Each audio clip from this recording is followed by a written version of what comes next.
حضرت ابراہیم ادہم حج کے لیے مکہ معظمہ روانہ ہے۔ سفر مکہ کے دوران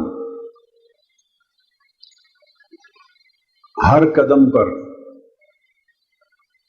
اللہ کے حضور 2 رکعت نماز نفل شکرانے کے ادا کرتے جا رہے ہیں۔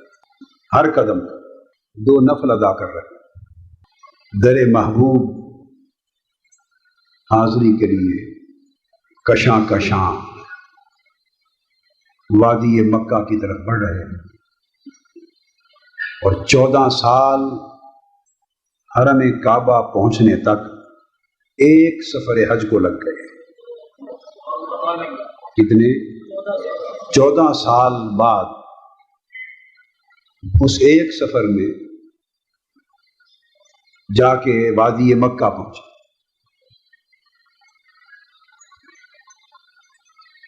مکہ معظمہ داخل ہوتے ہیں، قدم قدم پر سجدے کرتے کرتے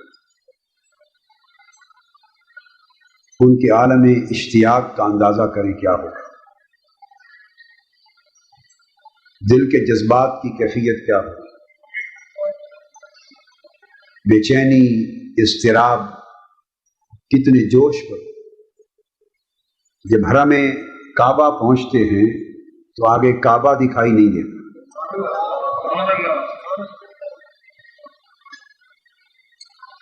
جب حرم کعبہ پہنچتے ہیں تو کعبہ دکھائی نہیں دیتا۔ پریشان ہو کر اللہ کے حضور گر جاتے ہیں، عرض کرتے ہیں مولا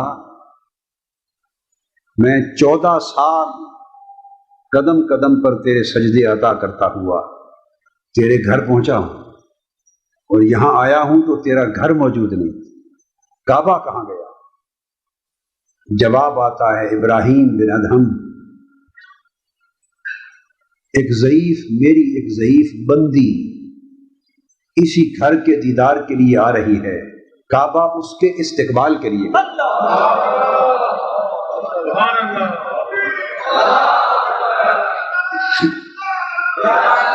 کعبہ اس کے استقبال کے لیے گیا ہے۔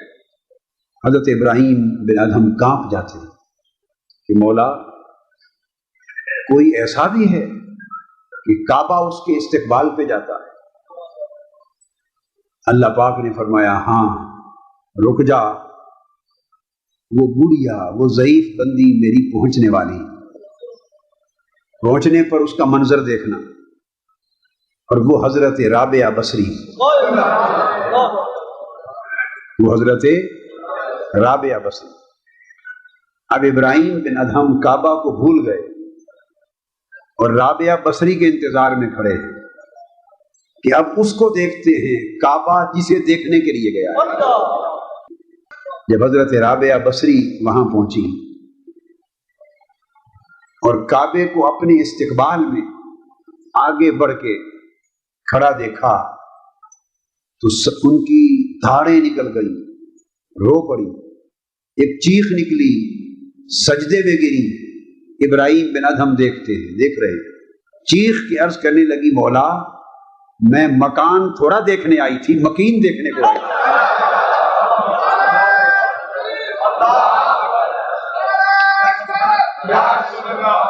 مولا میں کوئی اس مکان کو دیکھنے آئی تھی، میں تو مکین کو دیکھنے آئی تھی، تو نے مکان میری آنکھوں کے سامنے کھڑا کر دیا، میں تو سارا سفر مکان والے کو دیکھنے آئی تھی۔ ابراہیم بن ادہم پوچھتے ہیں حضرت مائی صاحبہ آپ نے سفر کیسے طے کیا؟ وہ پوچھتی ہیں بابا پہلے آپ بتائیں آپ نے سفر کیسے طے کیا؟ انہوں نے کہا میں نے سفر نفلوں کے ساتھ طے کیا، میں نے سفر نفل اور سجدوں کے ساتھ طے کیا۔ آپ جواب دیتی ہیں میں نے سفر عجز اور انکساری کے ساتھ طے کیا، میں نے عاجزی اور انکساری کے ساتھ طے کیا۔ تو جو لوگ مکان دیکھنے کو جاتے ہیں انہیں مکان کی اصل حقیقت بھی دیکھنے کو ملتی ہے یا نہیں ملتی؟ مگر جو مکین تکنے کو جاتے ہیں مکان ان کے دیدار اور استقبال کے لیے جاتا ہے۔ یہ کیفیت کیسے پیدا ہوتی ہے کہ کعبہ اللہ کے بندے کی طرف متوجہ ہو جائے؟ یہ کیفیت کیسے پیدا ہوتی ہے؟ آج اس کیفیت کو پیدا کرنے کے لیے ایک چھوٹا سا مضمون آپ کے سامنے بیان کرتا ہوں۔ سورہ آل عمران ہے قرآن مجید میں، اللہ رب العزت نے ارشاد فرمایا قد کان لکم آیۃ فی فئتین التقطا فئۃ تقاتل فی سبیل اللہ واخری کافرہ۔ فرمایا لوگو تم بھی چاہو تو یہ کیفیت تمہارے اندر بھی پیدا کر دے۔ فی انفسکم افلا تبصرون، فرمایا سب کچھ تمہارے اندر ہے، تم دیکھتے کیوں نہیں؟ سب کچھ تمہارے اندر ہے، دیکھتے کیوں نہیں؟ اللہ پاک نے فرمایا بہت سے لوگ دنیا میں ہیں جن کی آنکھیں ہیں مگر وہ دیکھتے نہیں، بہت سے لوگ ہیں جن کے کان ہیں مگر وہ سنتے نہیں، بہت سے لوگ ہیں جن کے دل اور دماغ ہیں مگر وہ سوچتے نہیں۔ فرمایا سب کچھ تمہارے اندر ہے، اگر تم دیکھنے والے بن جاؤ تو اندر تمہیں ایک نئی کائنات نظر آئے۔ ایک کائنات تو وہ ہے جو چلتے پھرتے تم باہر دنیا میں دیکھتے ہو، ایک کائنات وہ ہے جو ہم نے تمہارے من کے اندر رکھی، مگر یہ جو زندگی کا سراغ پانا ہے اس کے لیے من کو غیر کی پوجا سے بچانا پڑتا ہے، تب جا کے من کی کائنات کے پردے اٹھتے ہیں، اور اس حسن لازوال کے جلوے جو من کی کائنات کے اندر ہر سو جلوہ گر ہیں وہ پھر آنکھ کو نظر آنے لگتے ہیں۔ اللہ پاک نے فرمایا لوگوں ہم نے تمہارے من کے اندر دو فوجیں رکھی ہیں، تمہارے من کے اندر بولیے دو لشکر ہیں، دو لشکر، دو فوجیں۔ فرمایا ایک اللہ کا لشکر ہے، ایک نفس کا لشکر، نفس و شیطان کا لشکر ایک ہے، ایک اللہ کا لشکر ایک نفس کا لشکر۔ اللہ کا لشکر جنود روحانیہ ہے یعنی روحانی فوج ہے، اور نفس کا لشکر جنود شیطانیہ ہے، وہ شیطانی فوج۔ ہم نے تمہارے اندر دونوں لشکر رکھے اور وہ آپس میں ٹکرا رہے ہیں۔ تمہارے دل کی زمین، تمہارے من کی زمین ایک میدان جنگ ہے، ادھر اللہ کا لشکر صف آ رہا ہے، اس کی قیادت روح کے ہاتھ میں ہے، اس کا کمانڈر روح ہے۔ ادھر شیطان کا لشکر صف آ رہا ہے، اس کا کمانڈر نفس ہے، نفس امارہ۔ دونوں لشکر من کے میدان میں، من کی سرزمین پہ آمنے سامنے کھڑے ہیں۔ روح کے لشکر کے پاس بھی کچھ اسلحہ ہے، نفس کے لشکر کے پاس بھی کچھ اسلحہ ہے۔ لڑائی جو ہے، اور لڑائی تو اسلحہ کے بغیر نہیں ہوتی، نفس کے لشکر کے پاس بندوقیں ہیں، بم ہیں، ٹینک ہیں، توپیں ہیں، یہ اسلحہ ہے۔ کس چیز کا؟ نفس کے لشکر کے پاس شہوت نفسانی کا اسلحہ ہے، شہوتوں کا اسلحہ ہے۔ نفس کے لشکر کے پاس عورتوں کی خواہش کا اسلحہ ہے، نفس کے لشکر کے پاس اولاد بال بچوں کی محبت کا اسلحہ ہے۔ نفس کا لشکر دنیاوی دنی گھٹیا کمینی چاہتوں کے اسلحہ سے لیس ہے، یہ بھی مسلح سپاہی کھڑے ہیں۔ ادھر روح کے لشکر بھی مسلح کھڑے ہیں. روح کے پاس نہ شہوت ہے، نہ خواہش ہے، نہ حرص ہے، نہ لالچ ہے. روح کا لشکر اس دنیا سے آیا ہی نہیں. نفس کا لشکر اس مادہ سے پیدا ہوا، اس دنیا سے پیدا ہوا، اس خاک سے پیدا ہوا، اس گھٹی گھٹیا دنیا کی خواہشوں کے لشکر کے اسلحہ سے نفس کے سپاہی لیس ہیں.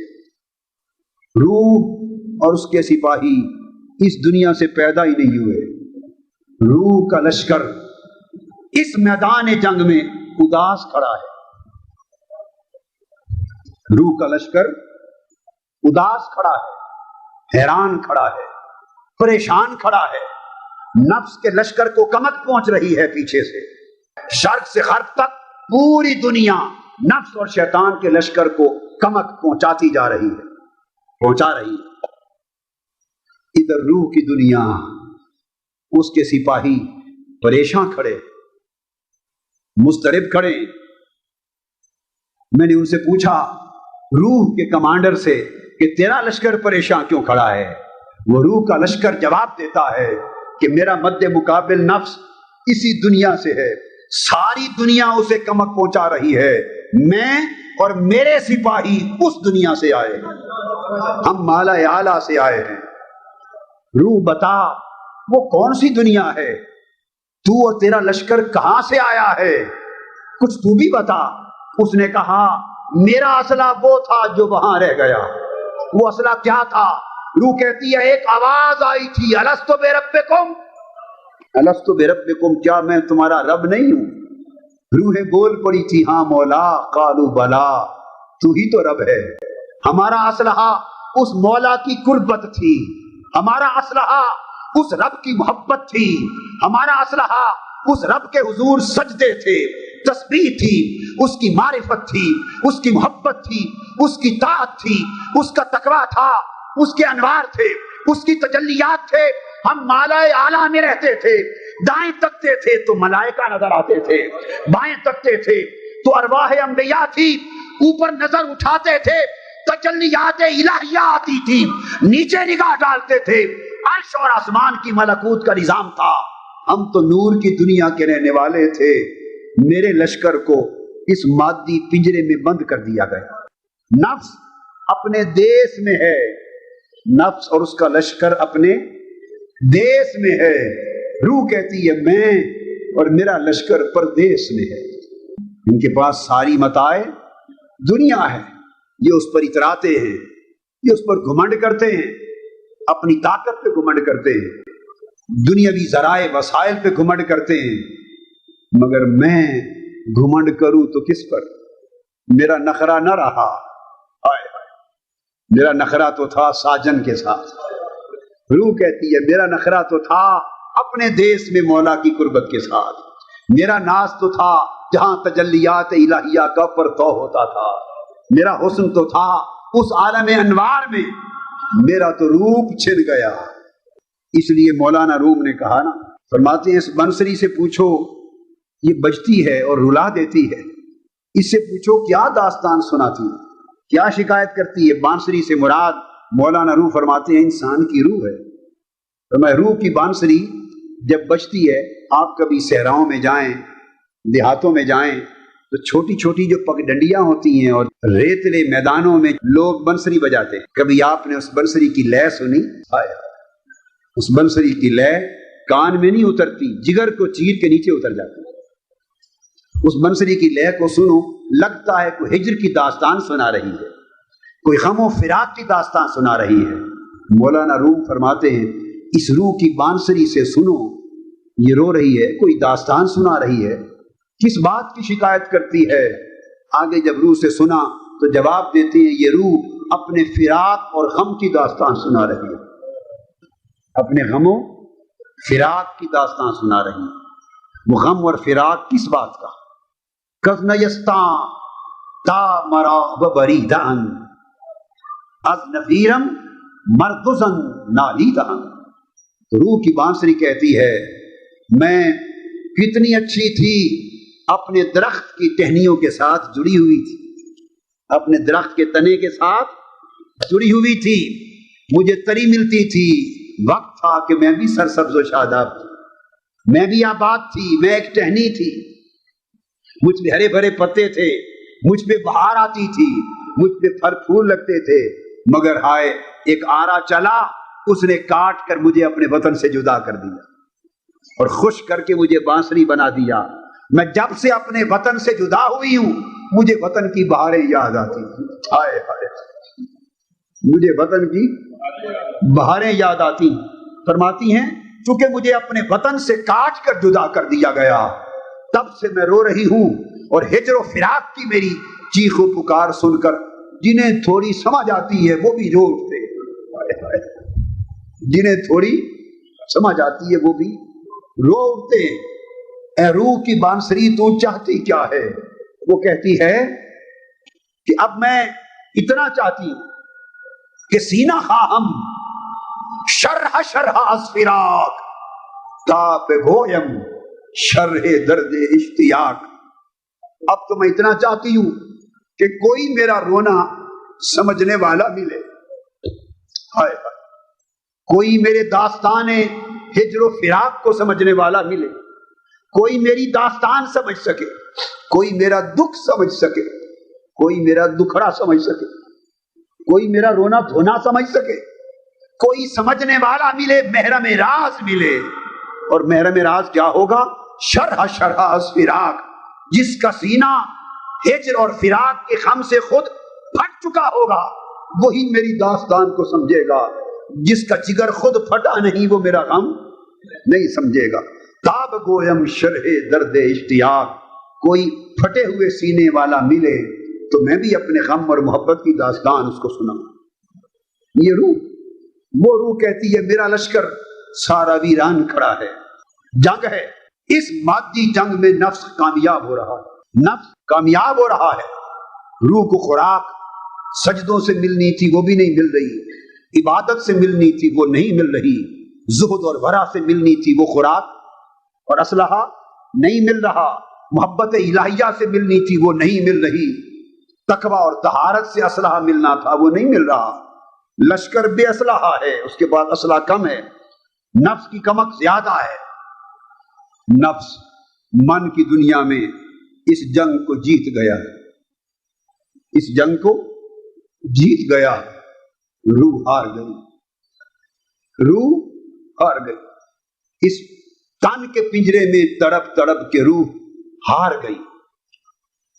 اس حال میں رب کائنات، لوگ خوش ہیں کہ میرا نفس جیت گیا، لوگ خوش ہیں مجھے شہوت مل گئی، مجھے طاقت مل گئی، مجھے مال و دولت مل گئی، مجھے زن اور زر مل گیا، مجھے زمین مل گئی، سلطنت مل گئی، حکومت مل گئی، تخت مل گیا، تاج مل گیا، دنیا مل گئی، لوگ خوش ہیں۔ مگر انہیں معلوم نہیں کہ ناداں یہ جس کو فتح سمجھ رہا ہے اس سے بڑی شکست کوئی نہیں ہے، اس سے بڑی شکست کوئی نہیں ہے، اس لیے کہ اس فتح نے آخرت میں تیرا حصہ ختم کر دیا، اس فتح نے مولا کے حضور تیرا اجر ختم کر دیا۔ یہ بہت بڑی شکست کا پیش خیمہ ہے۔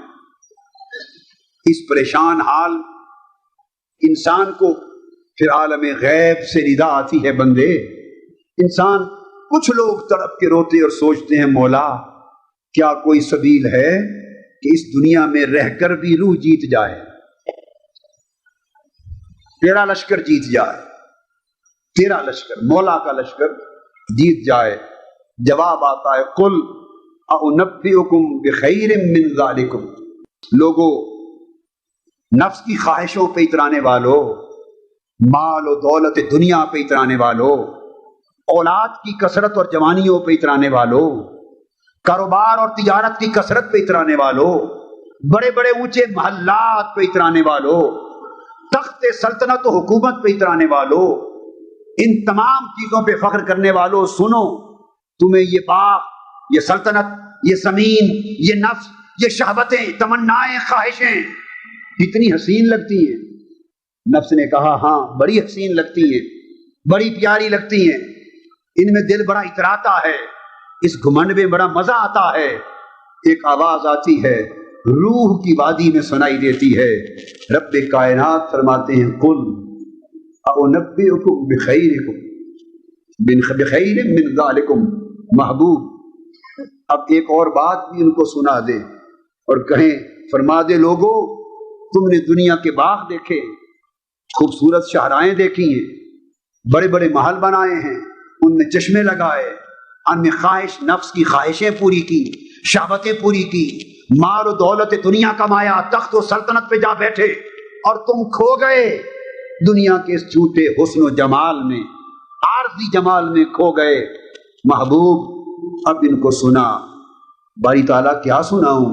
انہیں فرما دے، میرا پیغام دے دے کہ یہ جو کچھ تم نے دیکھا ہے، ایک اور دنیا اس سے بھی زیادہ خوبصورت ہے، کیا تمہیں اس کی خبر دے دوں؟ آواز آئی، جو کچھ دیکھا ہے میرے پاس اس سے زیادہ خوبصورت، بولیے، دنیا بھی ہے، اس سے زیادہ خوبصورت عالم بھی ہے۔ ان سے پوچھو میرے محبوب، کیا تمہیں بتا دوں؟ بس اتنی آواز آنے کی دیر تھی، گرو تڑپ اٹھی، جن کے اندر بجھتی بجھتی چنگاری بچ گئی تھی، چراغ ٹمٹماتے ٹمٹماتے بچ گئے تھے، جو ہی یار کی آواز آئی کہ تمہیں بتا دوں میرے پاس اس سے زیادہ خوبصورت عالم بھی ہے، اس سے زیادہ پیاری دنیا بھی ہے، اس سے زیادہ پیاری راحت بھی ہے، اس سے زیادہ پیاری لذت بھی ہے، زیادہ پیاری نعمت بھی ہے، اگر پردہ اٹھ گیا اور تم نے وہ لذت چکھ لی، مجھے اپنی عزت کی قسم یہ ساری لذتیں بھول جاؤ۔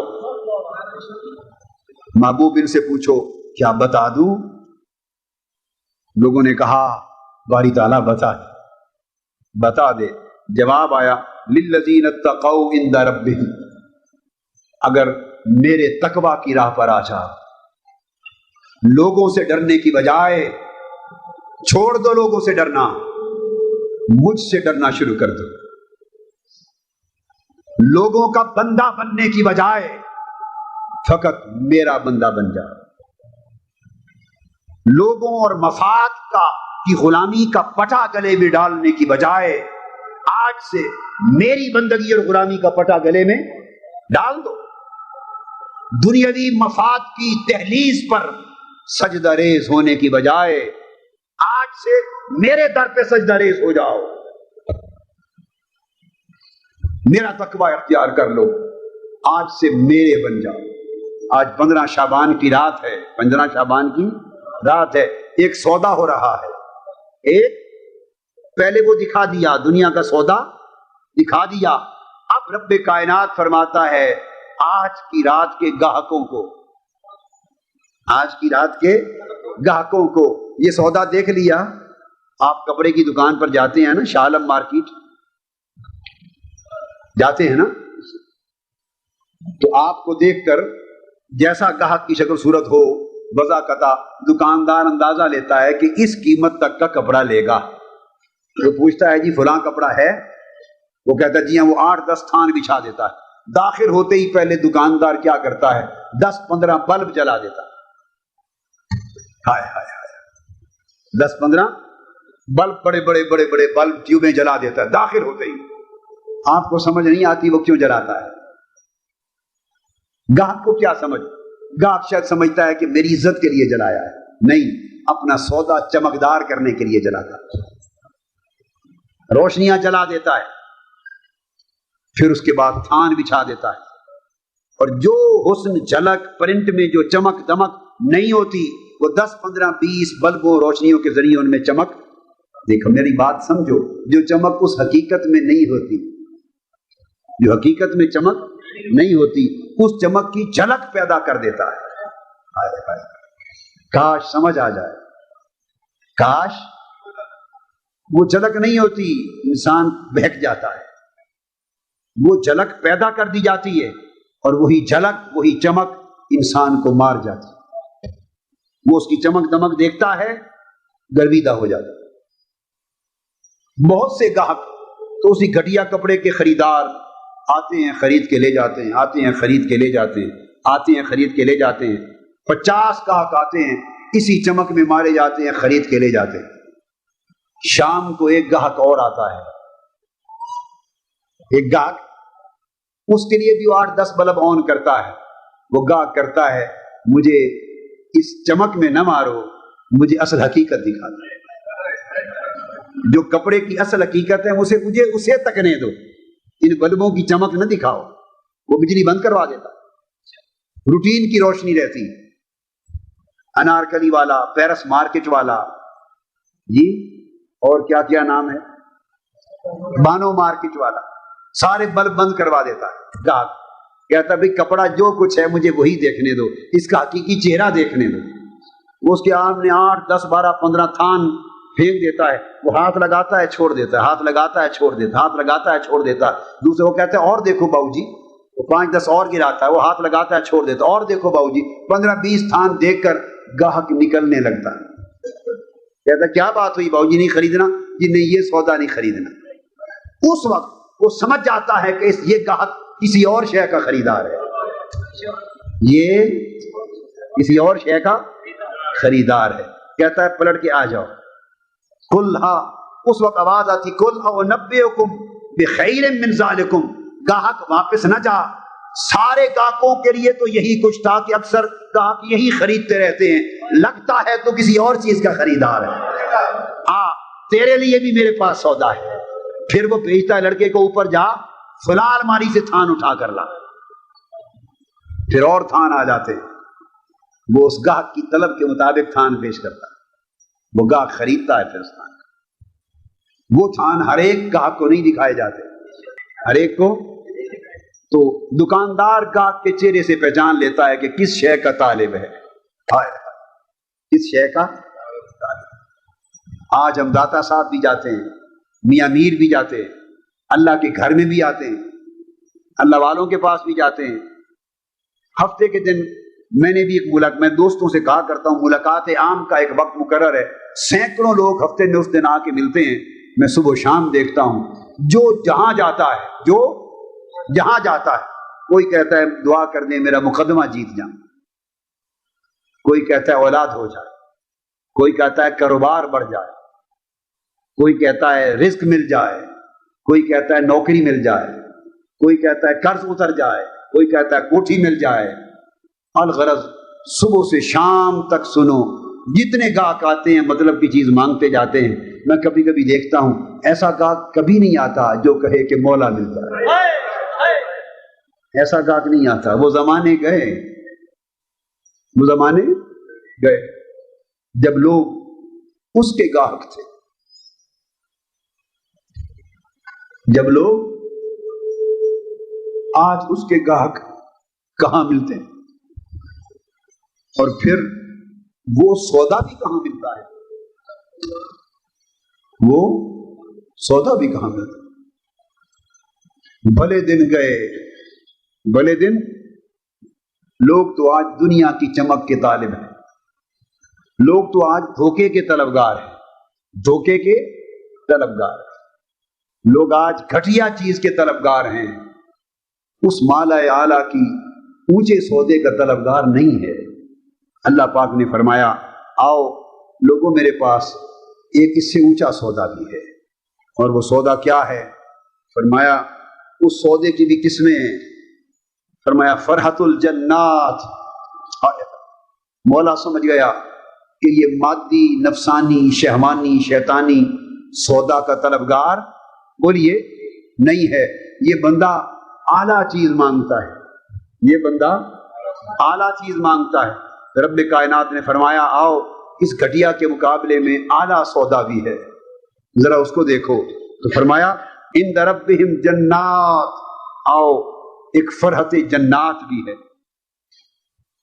جنتوں کا حسن دیکھو، جنا باغ بھی دیکھ لو، کیا جنا باغ بھی دیکھ لو، ریس کورس پارک بھی دیکھ لو، اور خوبصورت خوبصورت باغات بھی دیکھ لو، مری بھی دیکھ لو، ایوبیا بھی دیکھ لو، ایبٹاباد بھی دیکھ لو، سوات بھی دیکھ لو، کاغان ناران بھی دیکھ لو، دنیا کے سارے حسن، یورپ کے بھی دیکھ لو، سب کچھ دیکھ لو، زمینی حسن۔ فرمایا اب کچھ یہ تمہارے باغ ہیں، اب کچھ باغ میں نے بھی لگا رکھے، یہ دنیا کے مالیوں کے لگائے ہوئے باغ ہیں، کچھ باغ میں نے بھی لگا رکھے۔ فرحت الجنات، آؤ میری جنتوں کا نظارہ کر لو، میری جنتوں کا نظارہ کر لو۔ کچھ گاہک انہوں نے دنیا کی طلب میں کھونے کی بجائے جنتوں کا سودا کر لیا، جنتوں کا سودا کر لیا۔ وہ دنیا کا سودا کرنے سے بہتر رہے۔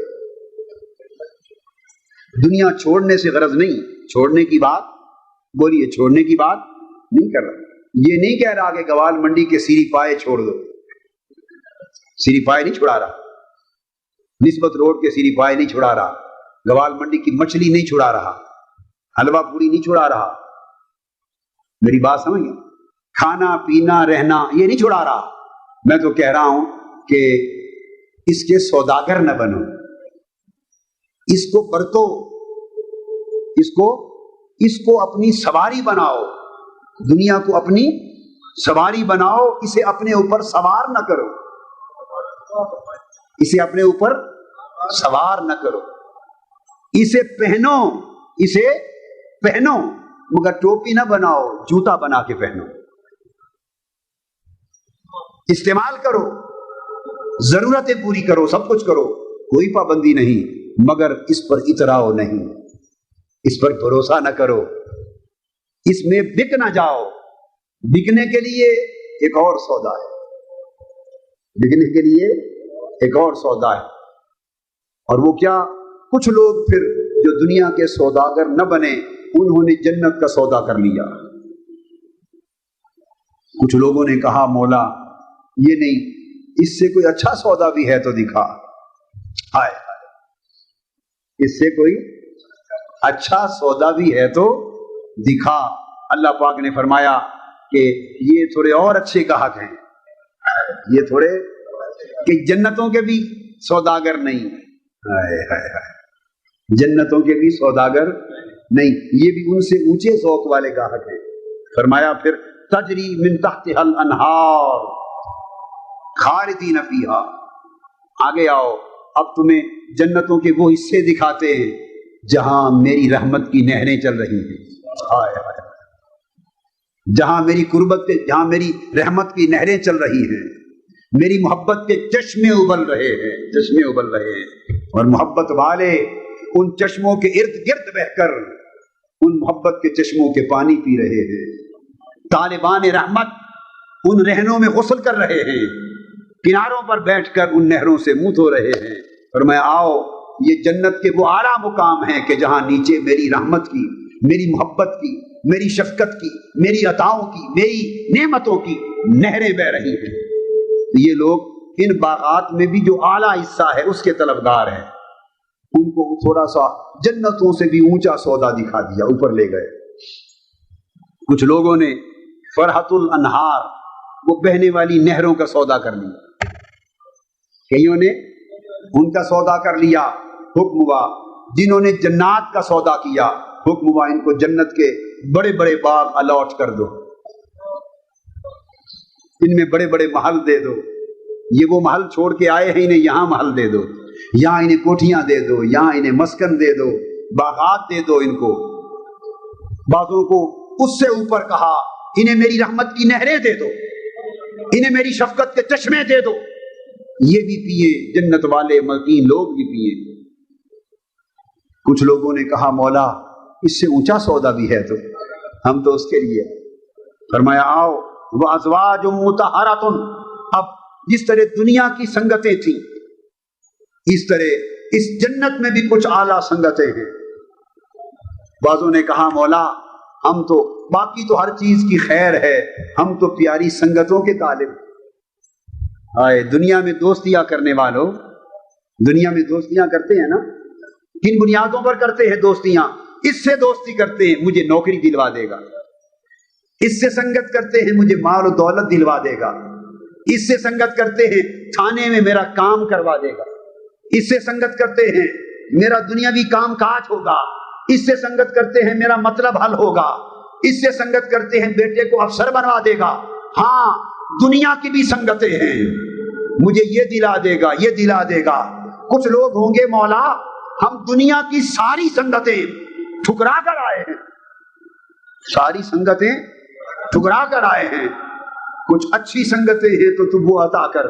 فرمایا ہاں کچھ اچھی سنگتیں بھی ہیں، میرے ولیوں کی سنگتیں، اہل بیت کی سنگتیں ہیں، امام جعفر صادق کی سنگت ہے، امام باقر کی سنگت ہے، موسیٰ کاظم کی سنگت ہے، زین العابدین کی سنگت ہے، امام حسین کی سنگت ہے، حسن کی سنگت ہے، مولا علی کی سنگت ہے، حضرت عثمان کی سنگت ہے، حضرت عمر کی سنگت ہے، حضرت صدیق اکبر کی سنگت ہے، انبیاء کی سنگت ہے، شہداء کی سنگت ہے، صدیقین کی سنگت ہے، مرسلین کی سنگت ہے۔ یہ سنگتیں انبیاء کی، میرے محبوب کی سنگت۔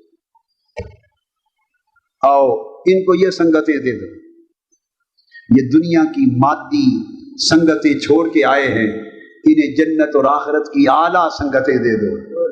کچھ لوگ ان سنگتوں پر بک گئے، کچھ لوگ ان سنگتوں پر بک گئے۔ اس نے دیکھا اب ان سنگتوں کو بھی پا کر کچھ لوگ پھر منتظر کرتے، تم کیوں کھڑے ہو؟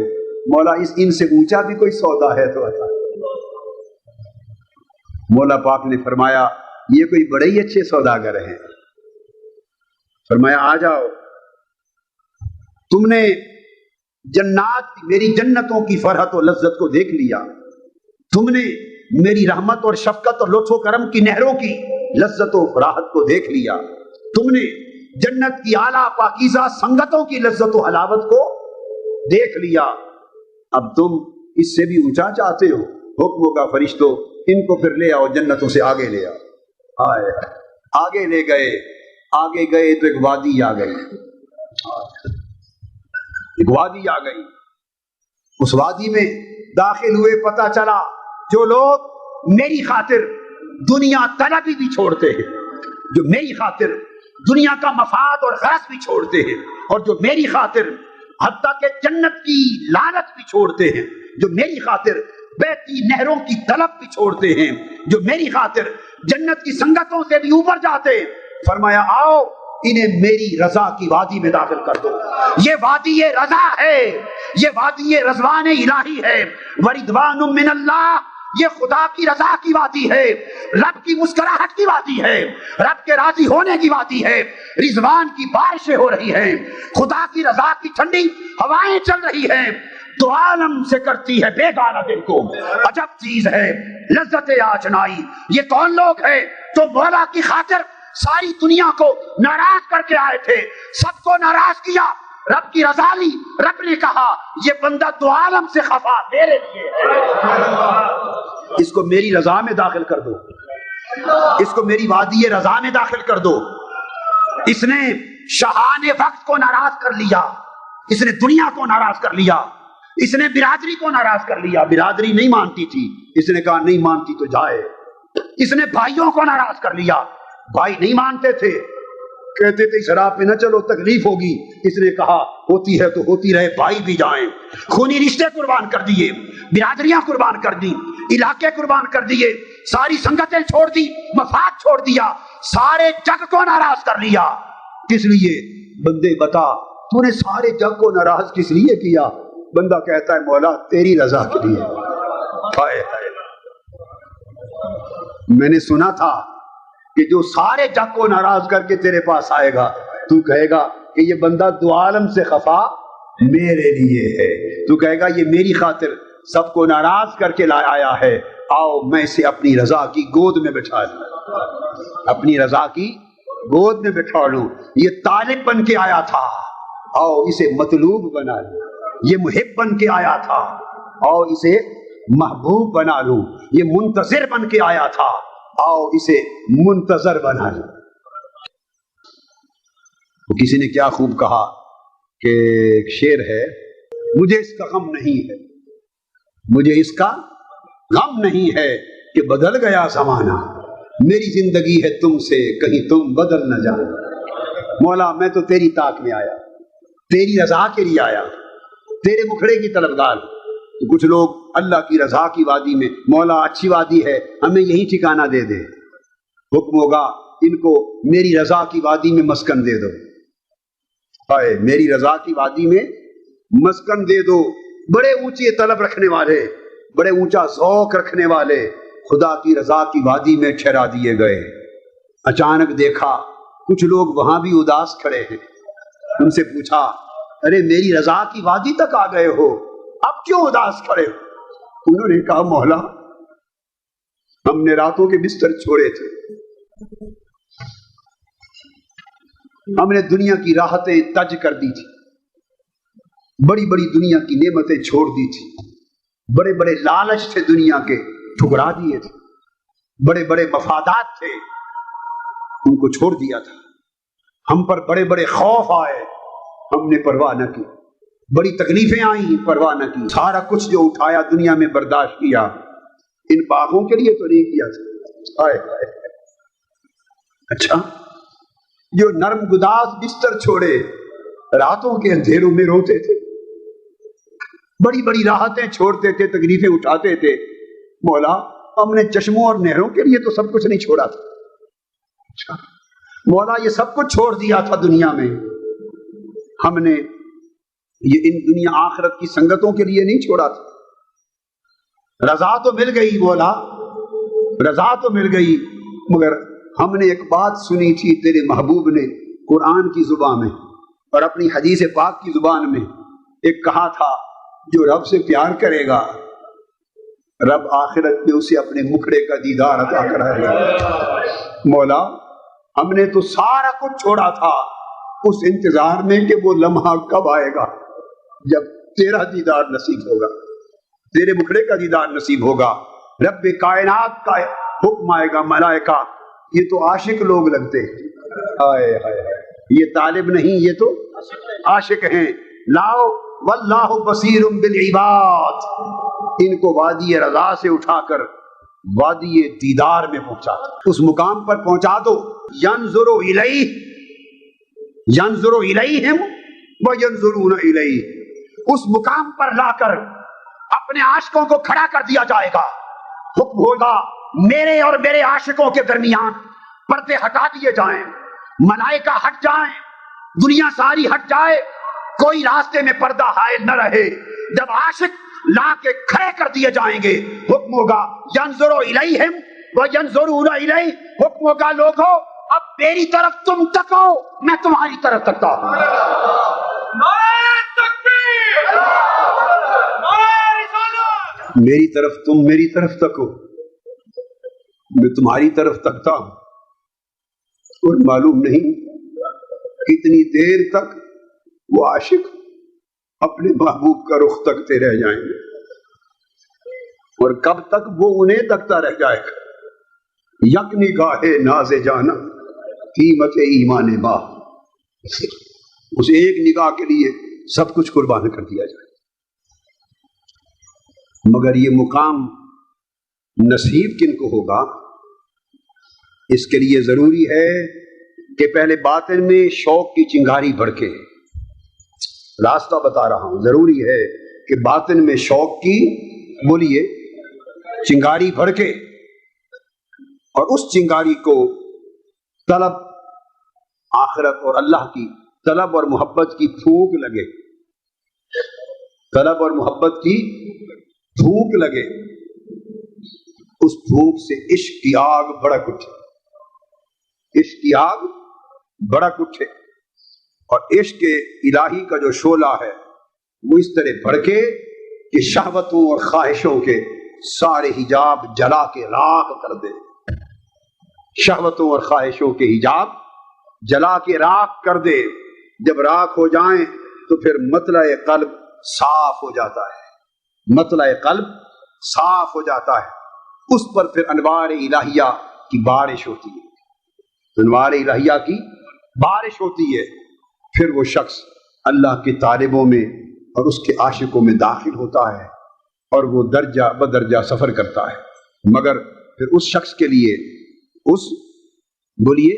شخص کے لیے آداب سخت ہو جاتے ہیں، اس کے لیے آداب سخت ہو جاتے ہیں۔ وہی رابعہ بصری، وہی رابعہ، ایک شخص رابعہ بصری جس نے یہ دعویٰ کیا تھا کہ مولا میں مکان تکنے تو نہیں آئی تھی، میں تو مکین دیکھنے آئی تھی۔ رب کائنات نے فرمایا مکین کو دیکھنا ہے تو اگلے سال پھر آنا، فرمایا وہ مکین دیکھنا ہے تو اگلے سال پھر آنا۔ اگلے سال رابعہ بصری نے انکساری اور عاجزی کا اور عبادت گزاری کا وہ سفر کیا کہ 7 سال میں بصرہ سے چل کے مکہ پہنچی۔ 7 سال میں اٹھی نہیں، سجدے ہی کرتی کرتی مکہ پہنچی، سجدے ہی کرتی کرتی مکہ پہنچی۔ 7 سال کے بعد اب مکین کو تکنے کے لیے جب مکہ پہنچی، صرف حالت سجدے میں پاؤں پہ سفر نہیں کیا، سجدوں پر سر پہ سفر کیا، جبین پر سفر کیا۔ 7 سال بعد اب عاشقوں کا حال بتاتا ہوں ہوتا کیا ہے۔ جب سفر کر کے پہنچی، آواز آئی، رابعہ مکین کو دیکھنا ہے، تو اوپر نگاہ اٹھائی حضرت رابعہ بصری نے، نور کے حجابات دیکھے، ابھی حجابات کی طرف نگاہ پڑی ہی تھی کہ چونکہ خاتون تھی تو خاتون والی حالت لاحق ہو گئی، حجابات کی طرف نگاہ اٹھی ہی تھی، عورت تھی تو عورت والی حالت، جسمانی حالت لاحق ہو گئی۔ آواز آئی کہ رابعہ اب اس جسمانی حالت میں نگاہ نیچے کر لے اور انتظار کر۔ عرض کیا باری تعالیٰ 7 سال کے بعد شوق دید یہاں پہنچا تھا، اور اس کے بعد بھی رکاوٹ، اس نے کہا عاشقوں کو اتنا ہی صبر کرنا پڑتا ہے، ابھی 1000 عاشق انتظار کے پردوں میں بیٹھے ہیں، 1000 عاشق اپنی تمناؤں اور اپنی خواہشوں کا خون کر کے انتظار کے مرحلوں میں بیٹھے ہیں، تیری باری خدا جانے کب آئے۔ اتنا انتظار کرنا پڑتا، اتنا، بولیے، اور کیفیت زندگی میں کیا ہوتی ہے جو اس کے طالب ہوتے ہیں۔ حضرت رابعہ بصری فرماتی ہیں کہ مجھے ایک مرتبہ زندگی میں بڑا سخت بخار ہوا اور طویل عرصہ شدت بخار کے ساتھ، جسمانی تکلیف کے ساتھ بستر پہ پڑی رہی، طویل عرصہ بستر پہ پڑی رہی۔ لوگ عیادت کو آتے، پوچھتے، ہر کوئی سمجھتا تو یہ تکلیف ہوئی، کوئی سمجھتا یہ تکلیف ہوئی، کوئی کہے یہ علاج کر لو، یہ علاج کر لو، وہ مسکرا دیتی۔ انہوں نے کہا جس دن کوئی مرض کو سمجھنے والا آئے گا تو بتاؤں گی۔ پھر کوئی اللہ کا عاشق ایک دن آیا، اس نے پوچھا رابعہ اتنا طویل عرصہ ہو گیا تیری بیماری اور بخار کو، وجہ کیا ہے؟ فرمانے لگی بخار نہیں سزا ہے، بخار نہیں سزا ہے۔ پوچھا رابعہ تو نے کون سا گناہ کیا تھا؟ کون سا گناہ کیا تھا حضرت رابعہ بصری جس کی سزا ملی؟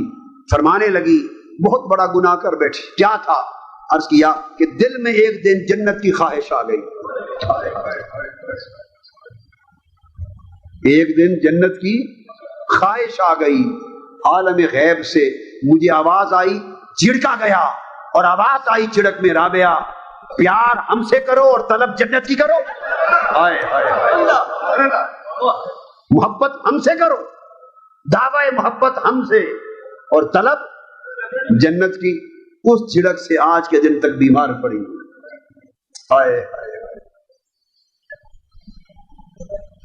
کسی کو کیا خبر، محرم ای ہوش جز بے ہوش نیست، مر زبان را مشتری چون گوش نیست۔ زبان کا سوداگر کان ہے، کان نہ ہو سارا جسم سلامت ہو، زبان ساری رات بولتی رہے، اگر کان سننے والے نہ ہو تو جسم کو کیا خبر یہ بیچاری کیا بول رہی ہے، سارا جسم سلامت ہو، مگر زبان کا سوداگر، زبان کا سودا لینے والا کوئی نہیں۔ مولانا روم فرماتے ہیں زبان کا سودا کان ہی لے سکتے ہیں۔ فرمایا لوگوں یہ ایک ایسا ہوش ہے کہ جنت کی طلب کی تو چڑک مل گئی، یہ ایسا ہوش ہے کہ اس ہوش کی خبر سوائے بے ہوش کے کسی کو نہیں ہے۔ جو لوگ بے ہوش ہو گئے ہیں انہی کو اس ہوش کی خبر ہے، جو بے ہوش ہو گئے ہیں انہی کو اس ہوش کی خبر ہے۔ اگر اس ہوش کی خبر لینی ہے تو حضرت موسیٰ علیہ السلام سے جا کے، حضرت موسیٰ علیہ السلام سے پوچھو جنہیں حکم الہی نے 40 دن اور 40 راتیں طور پر رکھا، طور پر رکھا، وحی الہی ہوئی، میٹھی میٹھی باتیں ہوئیں، اللہ نے اپنا کلام سنایا، تورات نازل کی۔ جب اللہ کا کلام سنا میٹھی میٹھی باتیں سنی تو دل میں شوق کی آگ بھڑک اٹھی. عرض کیا مولا جو میٹھی میٹھی باتیں سناتا ہے کبھی مکھڑا بھی دکھائے. سونا ایک گالی سنانا کبھی مکھڑا بھی دکھاویں. ہاں وس دے آسے تے وس دے ناسے تیری جھوک دے آسے پاسے سن دے آسے مٹھیاں گالی. سونا یار سنیں دا آسے وہ میٹھی باتیں میٹھی گالی. خواجہ غلام فرید بات کرتے ہیں میٹھی میٹھی باتیں سن سن کر شوق کا شعلہ بھڑک اٹھا. کہا مولا روز تیری باتیں سنتا ہوں کبھی مکھڑا بھی دکھا دے. رب ارنی انظر الیک. مولا اپنا آپ دکھا دے. اپنا آپ مجھے اپنا آپ دکھا دے. کیا کہا؟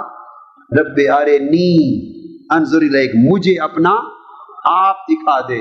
رب کائنات نے فرمایا موسیٰ ابھی مجھے دیکھنے کی نوبت نہیں آئی اس لیے کہ ابھی تو اپنے میں اور مجھ میں فرق جان رہا ہے.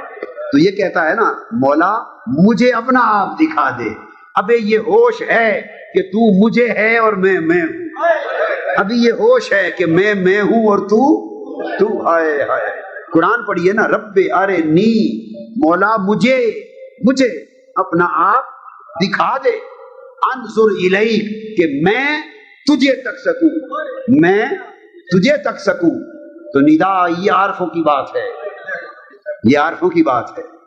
ندا آئی موسیٰ ابھی تو یہ اس ہوش میں ہے کہ تو ہے اور میں ہوں.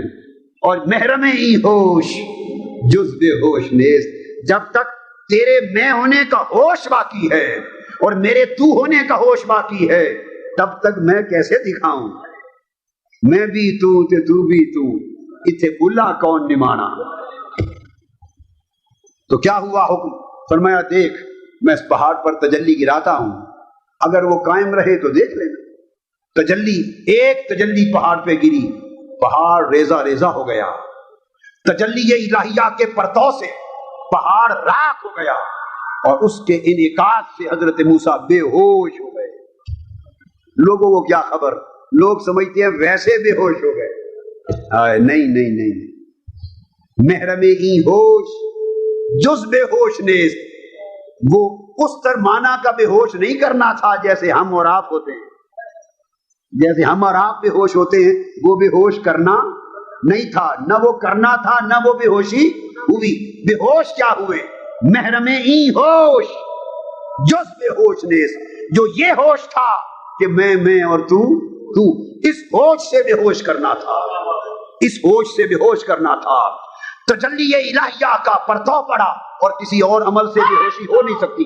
پرتو پڑا تجلی الہیہ کا اس سے بے ہوشی ہوئی اور بے ہوش رہ کر فلما افاقا قال سبحانک تبت الیک.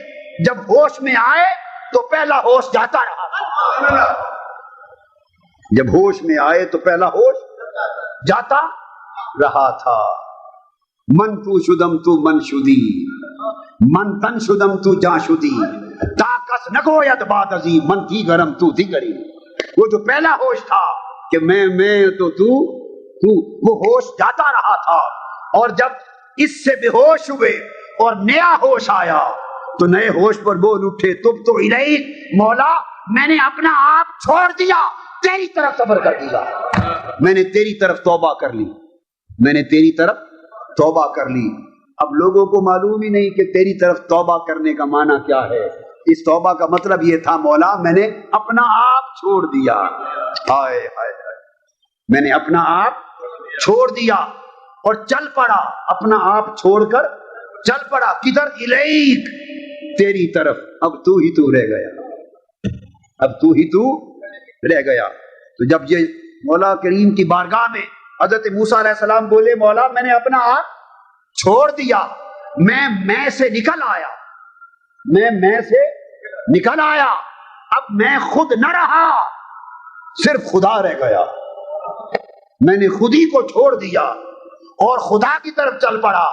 تو رب کائنات نے فرمایا موسیٰ اگر تو خودی کو چھوڑ کر خدا کی طرف چل پڑا تو میرا جواب بھی سن. یا موسیٰ انی اصطفیتک، میں نے تمہیں مصطفیٰ بنا دیا،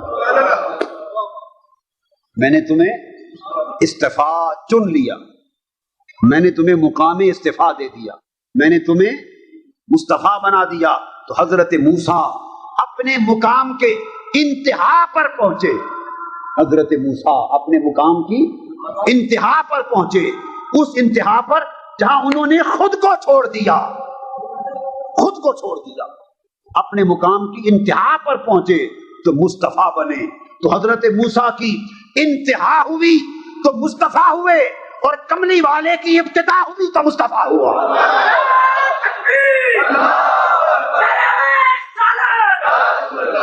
ہم اپنے نبی کے حضرت موسیٰ کی انتہا ہوئی تو مصطفیٰ ہوئے، اور تاجدار کائنات کی ابتدا ہوئی تو ہائے ہائے مصطفیٰ ہوئے۔ ان کی انتہا ہوئی تو مصطفیٰ ہوئے، ان کی انتہا مقام استفا ہے، اور ہمارے آقا کی ابتدا مقام مصطفیٰ ہے۔ اس لیے چونکہ ان کی انتہا مقام مصطفیٰ تھی، اس لیے انہیں جا کر طور پر جا کر دیدار مانگنا پڑا، انہیں طور پہ جا کر دیدار مانگنا پڑا، اور کملی والی سرکار کی ابتدا مصطفیٰ تھی، اس لیے وہ لیٹے تھے، انہیں بلا کر دیدار کرایا گیا، اس لیے ان کی ابتدا مصطفیٰ تھی، اس لیے انہیں سوئے ہوئے کو جبرائیل بھیج کے رات کے اندھیرے میں بلا کر دیدار کرایا گیا۔ حضرت موسیٰ کی انتہا مقام مصطفیٰ تھی، اس لیے انہوں نے تجلی دیکھی، بے ہوش ہو گئے، کیونکہ انتہا سے پہلے کی بات تھی، مقام استفا سے تھی، پہلے کی بات تھی، اس لیے انہوں نے تجلی دیکھی، بولیے تجلی صفات دیکھی، بے ہوش ہو گئے۔ مصطفیٰ کی آقا کی ابتدا مقام مصطفیٰ تھی، اس لیے وہ مقام کعبہ قوسین و ادنا پر جلوہ ذات دیکھتے رہے اور بے ہوش نہ ہوئے۔ ما زاغ البصر وما طغى، ما کذب الفؤاد ما رأى، جو کچھ حضور نے دیکھا دل نے بھی تصدیق کر دی، اور جلوہ ذات تکتے رہے، نہ آنکھ بھٹکی نہ بہکی۔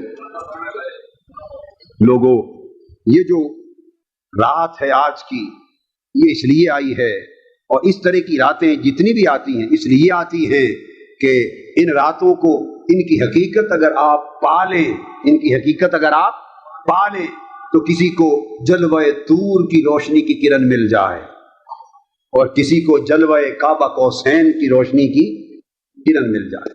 یہ راتیں ان روشنیوں کو اپنے اندر سمیٹے ہوئے، ان راتوں، ان روشنیوں کو۔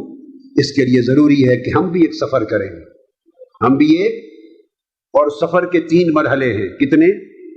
3 اسٹیشن ہیں۔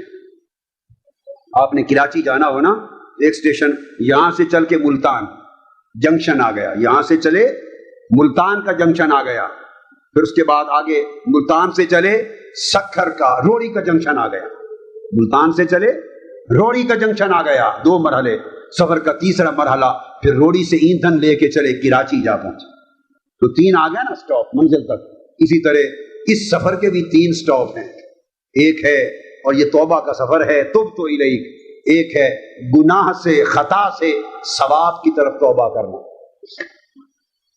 توبہ کیا؟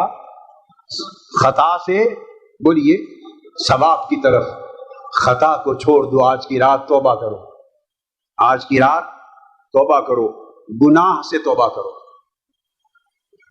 ندامت کرو، اختیار کرو ندامت، شرمندگی اختیار کرو، شرمندگی اور ندامت کے ساتھ ترک گناہ کرو، پھر وہ گناہ چھوڑ دو، اور ترک گناہ کے ساتھ رجوع اللہ کرو، اللہ کی وفاداری اختیار کر لو، اللہ کی بندگی اختیار کر لو۔ یہ خطا سے ثواب کا سفر ہے۔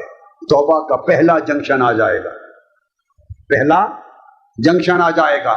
جب اس پر پہنچو گے تو پھر ایندھن لے کے نیا سفر شروع کرے گی، روح نیا سفر شروع کرے گی، اور وہ سفر جیسے بتایا نا ملتان سے روڑی تک کا سفر، وہ پھر جب توبہ کا پہلا مرحلہ ہو جائے گا، رجوع اللہ کا، ندامت کا، ترک گناہ کا، اب جو ایندھن لوگے تم درست ہو چکے ہوگے، اتنے میں درست ہو چکے ہوگے.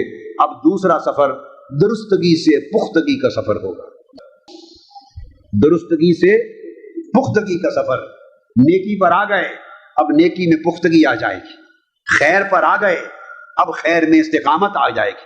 درست ہو گئے، راہ راست پر آ گئے، مگر اس میں پختگی، مضبوطی، استحکام آ جائے گا. اب چکر ہوائیں آندیاں آپ کو ڈگمگا نہیں سکے گی. مرد مستقیم استقامت والے مرد، مضبوط ارادے والے مرد، اللہ کی حفاظت والے مرد بن کے آگے بڑھتے چلے جاؤ گے. روڑی تک جا پہنچو گے. توبہ کا سفر، رجوع اللہ کا سفر دوسرے جنکشن پر آ پہنچے گا. وہاں روح پھر نیا ایندھن لے گی.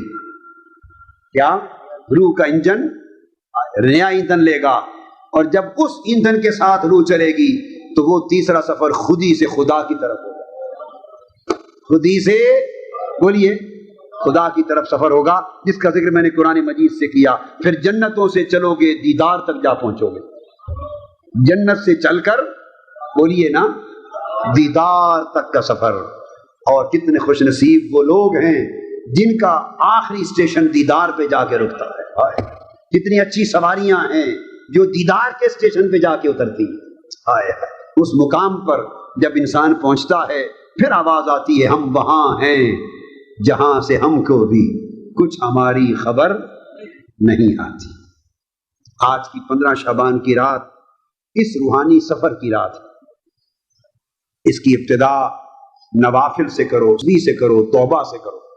مگر وہ توبہ ایسی نہ ہو کہ اسی مسجد میں رہ جائے، جیسے نکلے تو ساتھ ادھر ہی چھوڑ جائیں. نہیں، اسے ساتھ لے جائیں. توبہ کے سفر کے 3 اسٹیشن یاد رکھنا. جب توبہ کرو تو ندامت کو ساتھ لے جانا، گناہ چھوڑ جانا. کیا؟ ندامت اور شرمندگی کو ساتھ لے جانا. اس کے ساتھ گناہ چھوڑ جانا، ترک گناہ کو لے جانا. ترک گناہ کے ساتھ رب کی طرف رغبت کو لے جانا. پھر جو درستگی آئے گی حال میں، اس کو پختگی کی طرف لے کے بڑھنا. اور جب پختہ ثابت قدم ہو جاؤ گے تب ندا آئے گی بندے اب تو ثابت قدم ہے.